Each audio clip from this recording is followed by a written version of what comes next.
Imagine prendre sa retraite grâce au Bitcoin. Ok, cool. Mais combien de Bitcoin ça va me prendre? Ça, Sam, c'est la grande question. Et aujourd'hui, on fait les calculs pour que vous sachiez exactement combien de Bitcoin vous avez besoin pour se rendre là. On regarde ça. Quand tu commences à accumuler du Bitcoin, tu te poses quand même les questions. Ça va être quoi le jour où est-ce que je vais pouvoir prendre ma retraite avec ça? On parle de retraite aujourd'hui. Puis, ça va prendre combien de Bitcoin pour prendre cette retraite-là? C'est quand que je vais pouvoir la prendre? Donc aujourd'hui, on va essayer de répondre à ces deux questions-là. Puis personnellement, je vais essayer de répondre de manière super précise.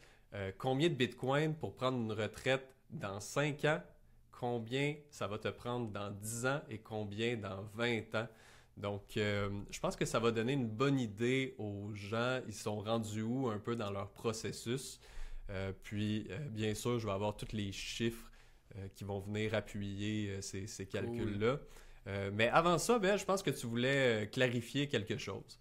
On va clarifier quelque chose parce que j'ai vu d'autres vidéos de ce genre-là prendre sa retraite avec le Bitcoin. C'est assez populaire, les gens aiment ça. Pas pour rien, on s'est tous déjà posé la question. Mais ça se base quand même sur des prédictions de prix qui sont quand même des fois très très audacieuses. Puis je vais en partager quelques-unes parce que ça fait vraiment réagir ce type de réaction de prix-là. Ça, c'est Michael Saylor, l'année passée, novembre 2024. Ça va sur CNBC, il dit Bitcoin pourrait se rendre à 13 millions de dollars américains un jour.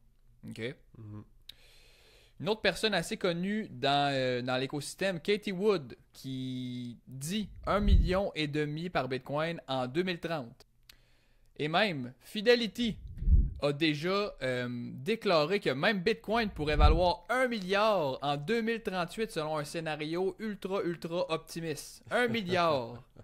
Les gens regardent ça puis ils se disent ben voyons donc, on croit pas au Père Noël, Sam. Puis je les comprends de pas croire au Père Noël, puis on a tous la même réaction. Fait que c'est pour ça que je veux parler d'un sujet juste avant de rentrer dans les détails de combien de Bitcoin est de la retraite.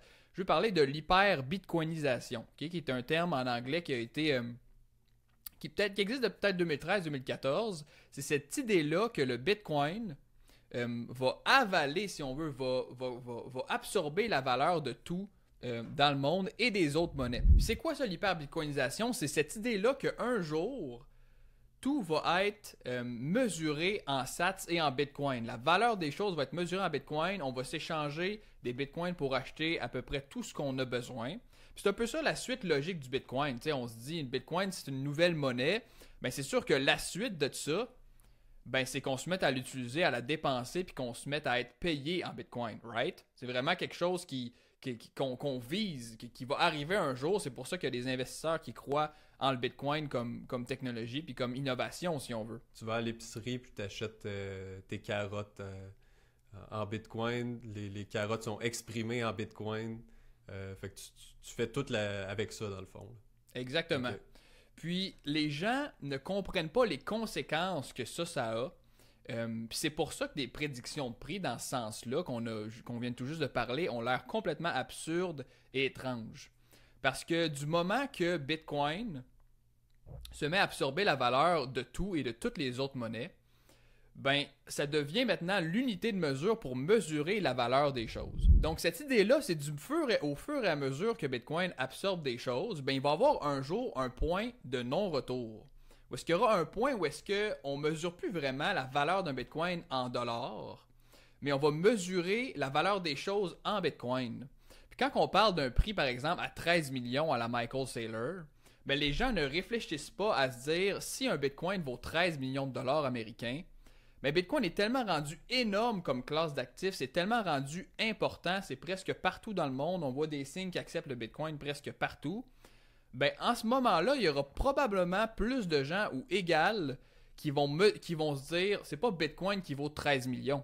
C'est avec un Bitcoin, je peux m'acheter 13 millions et pas ça me prend 13 millions pour m'acheter un Bitcoin. C'est comme si la dynamique change complètement.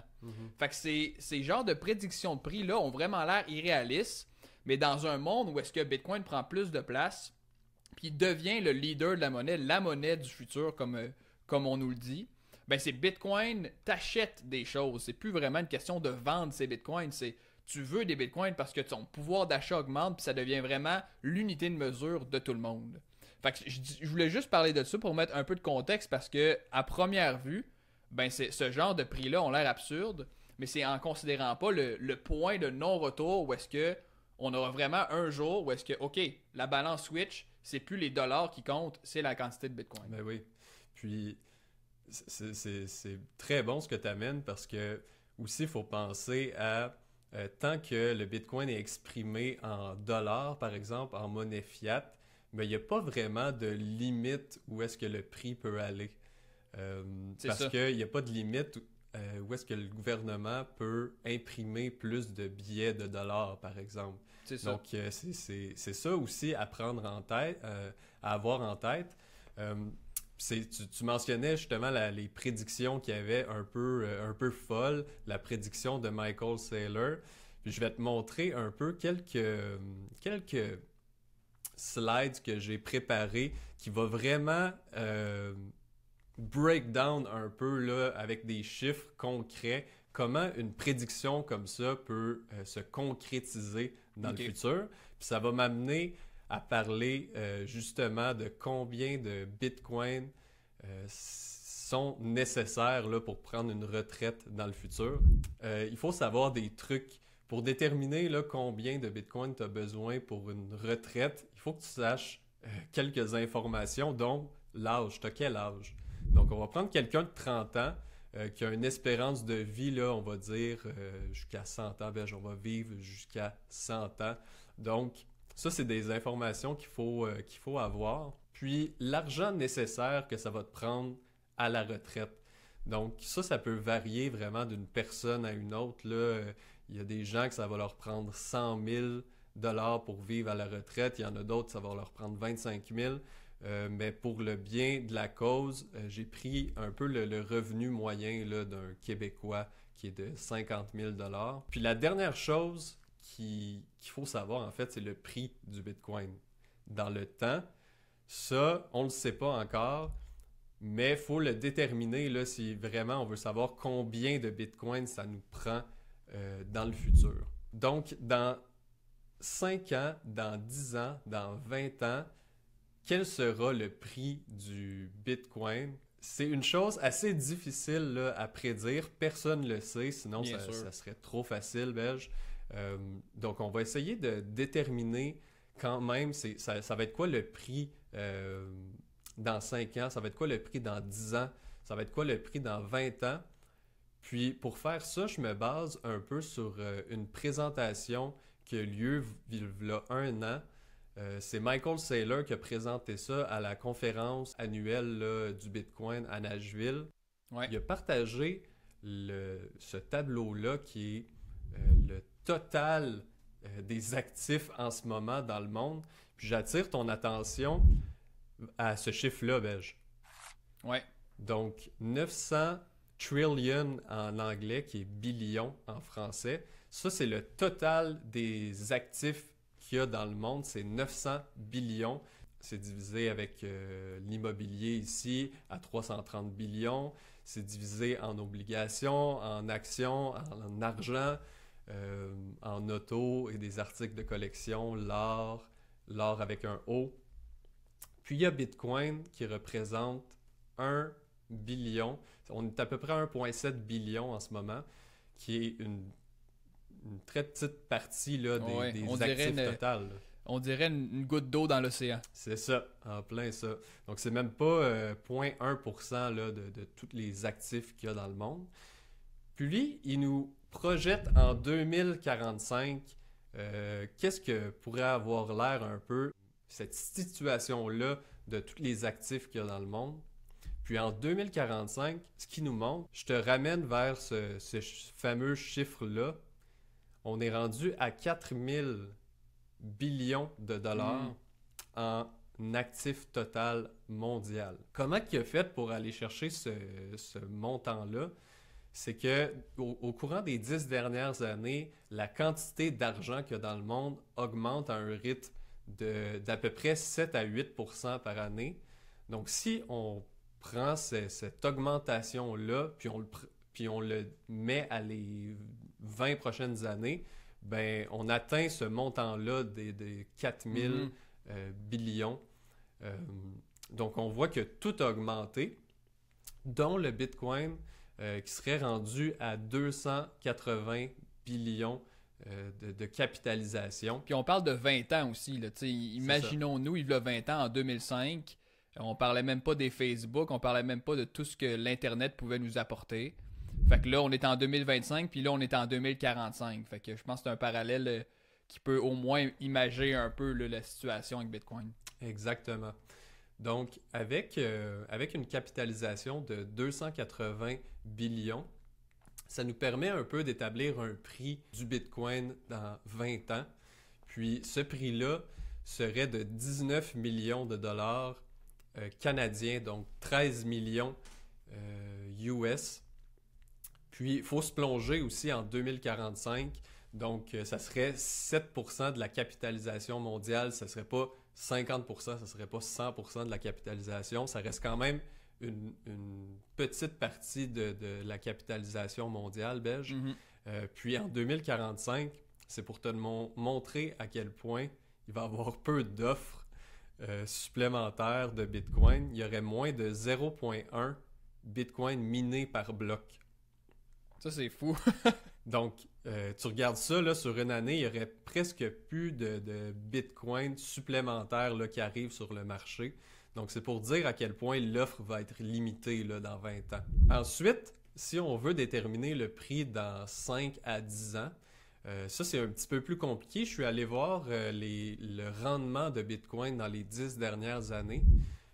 Bitcoin a fait un petit peu plus que 75% de rendement dans les 10 dernières années belges. Mais je trouvais ça un peu injuste de prendre ce rendement-là puis juste l'appliquer à les 10 prochaines années. Donc, tu me connais, je suis allé un petit peu plus conservateur. Ben oui. Je me suis dit, dans les 10 prochaines années, Bitcoin va augmenter à un rythme de 35%. Donc, j'ai coupé la poire en deux. OK. Puis, à un rythme de 35%, on aurait un prix du Bitcoin à 2 400 000 dollars canadiens. Donc, 1 650 000 US. Ça représenterait 1,8% de la capitalisation, donc un petit peu plus qu'1%.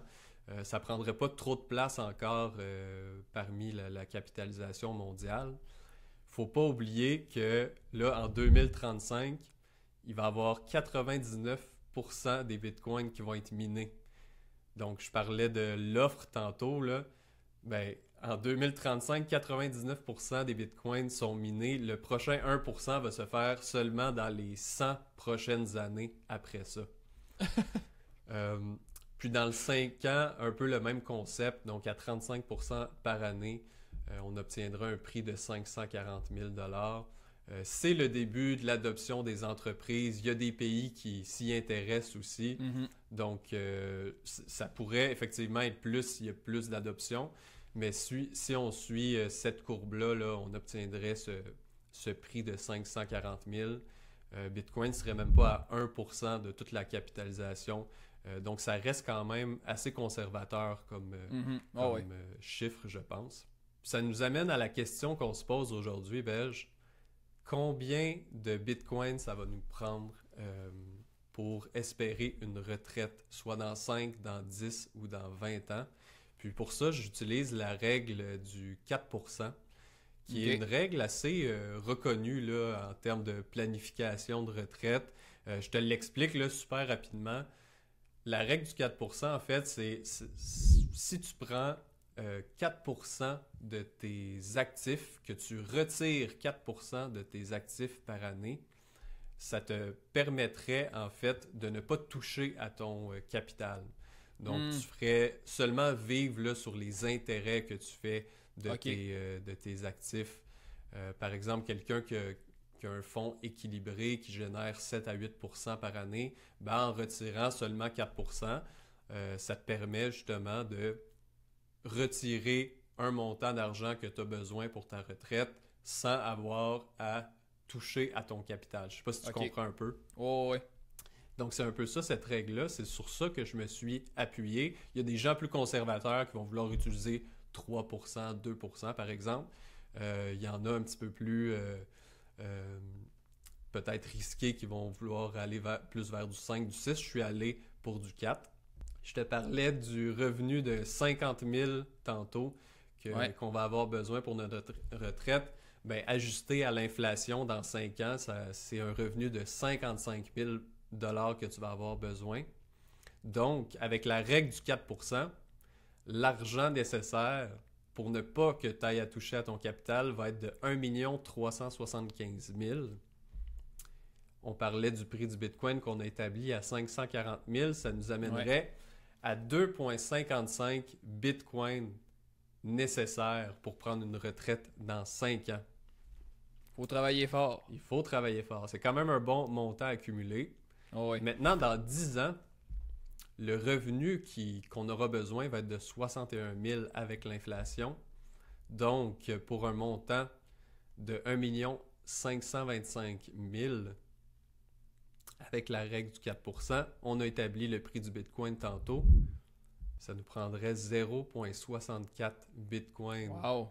On est déjà dans une méchante drop. J'aimerais dire seulement, c'est un peu plus qu'une moitié de Bitcoin qui serait nécessaire là, pour prendre une retraite dans 10 ans. Puis dans 20 ans, le revenu nécessaire, on part de 50 000 par année avec l'inflation. Tu vois que ça monte beaucoup, là, ce que tu as besoin. Oui. 75 000 pour un montant de 1 875 000.